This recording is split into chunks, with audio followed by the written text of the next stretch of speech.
आप देख रहे हैं इंडिया टाउन न्यूज, भारत की बात। नमस्कार, आप देख रहे हैं इंडिया टाउन न्यूज और मैं हूं आपके साथ मर्सी। भारत में गुरुकुल शिक्षा की प्राचीन परंपरा रही है। आज भी देश में कई धार्मिक संस्थान और बड़े मंदिरों के ट्रस्ट गुरुकुलों का संचालन कर रहे हैं। प्राचीन काल में गुरुकुलों में संस्कृत, संस्कार, वेदों, उपनिषद, युद्ध विधा, कृषि और विज्ञान की शिक्षा दी जाती थी। राजा महाराजाओं के बेटे गुरुकुलों में विद्या अध्ययन करते थे। गुरुकुलों में मंदिर, बाग, बगीचे भी हुआ करते थे।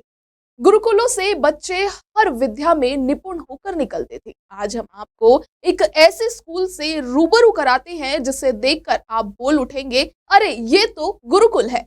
लेकिन जनाब, यह गुरुकुल नहीं, एक सरकारी स्कूल है जो मजबूरी वश एक मंदिर में संचालित किया जा रहा है। आखिर शिक्षा व्यवस्था की बदहाली की यह तस्वीर कहां की है, चलिए बताते हैं आपको।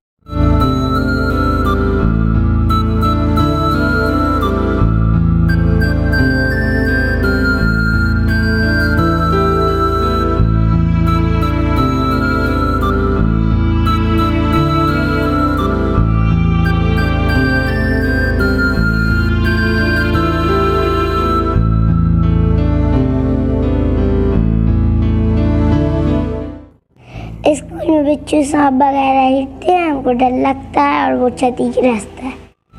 तो मंदिर पे ये तस्वीरें हैं मध्य प्रदेश के विदिशा जिले के अहमदपुर संकुल के मुंडरा गांव की प्राथमिक शाला की। यहाँ पर गुरुकुल की परंपरा नहीं चल रही है, बल्कि मजबूरी में विद्यार्थी मंदिर में पढ़ाई करते हैं। गांव के प्राइमरी स्कूल का भवन लगभग 20 साल से जर्जर हालात में है। भवन इस कदर कंडम हो चला है कि कब गिर जाए कहा नहीं जा सकता। भवन की हालत को देख माता पिता खौफ में हैं। वे अपने बच्चों को खतरे में डालने की बजाय उन्हें पढ़ाने से ही परहेज करने लगे हैं। हालत यह है कि 5 से 6 साल पहले जिस स्कूल में 40 बच्चे पढ़ाई किया करते थे, आज वहां मात्र 6 बच्चे ही रह गए हैं।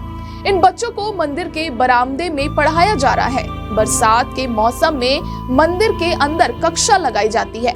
यहाँ तैनात इकलौती शिक्षिका निधि मिश्रा इन बच्चों का भविष्य गढ़ने में लगी हुई है। गांव के निवासी राजेंद्र डांगी और मोहन सेन बताते हैं कि हमने भी दालान में पढ़ाई की है। आज जो भवन यहाँ है वह सालों से इसी हालत में है। भवन जर्जर तो है ही, वहाँ अक्सर सांप, बिच्छू भी निकलते रहते हैं। जहरीले जीव जंतुओं और जर्जर भवन में बच्चों की जान पर हर पल खतरा बन रहा है। इस वजह से ज्यादातर पालक अपने बच्चों को यहाँ न पढ़ाकर आसपास के गांव में पढ़ने के लिए या शहर के स्कूलों में भेजने लगे हैं। वहीं गरीब पालक अपने बच्चों की पढ़ाई छुड़वा देते हैं।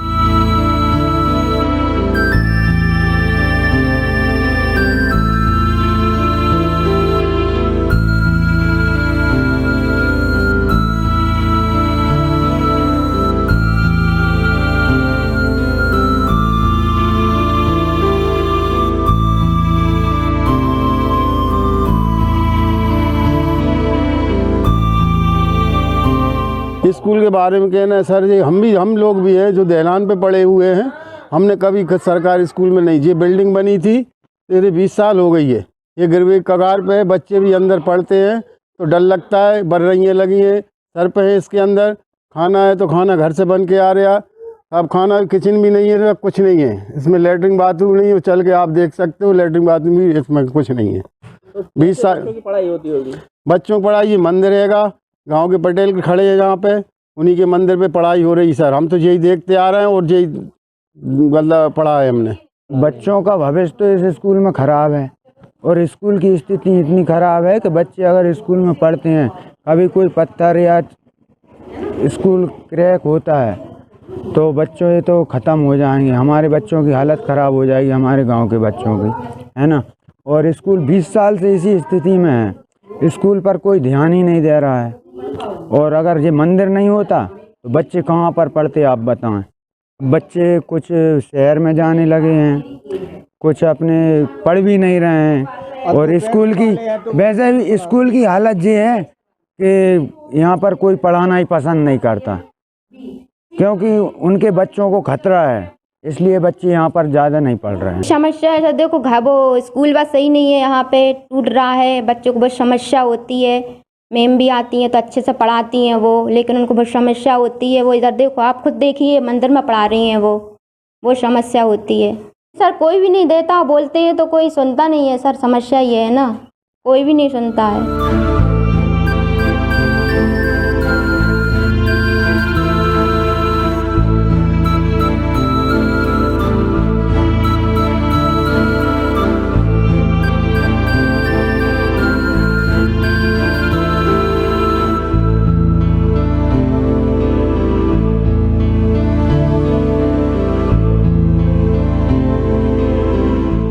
गांव में कई ऐसे पालक भी हैं जो इस स्कूल से पढ़कर निकले हैं और आज उनके बच्चे यहाँ पढ़ाई कर रहे हैं।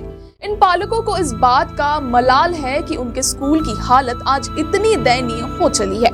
स्कूल पूर्व छात्र सुरेश शर्मा का कहना है कि बिल्डिंग कभी भी गिर सकती है, बच्चों को पढ़ाना जरूरी है, इसलिए भेज रहे हैं।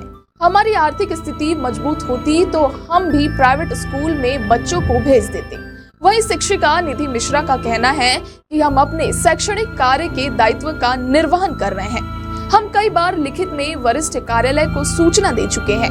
पुराने स्कूल भवन के ढह जाने का खतरा है, इसीलिए मंदिर प्रांगण में स्कूल का संचालन किया जा रहा है।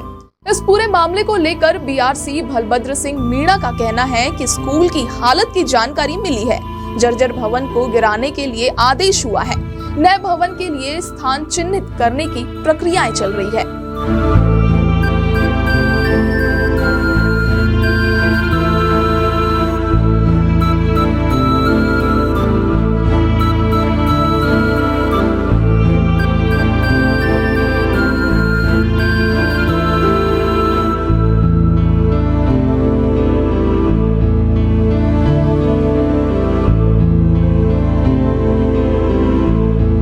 सर बिल्डिंग तो पूरी गिर चुकी है, डर भी लगता है बच्चों को भेजने के लिए, लेकिन क्या करें, अब हम पे पैसा कुछ है नहीं है तो अपन सरकारी में या कछु में भी पढ़ा लें, वहाँ में प्राइवेट में पढ़ा भेजते हैं, क्या करें, मंदिर में पढ़ रहे हैं।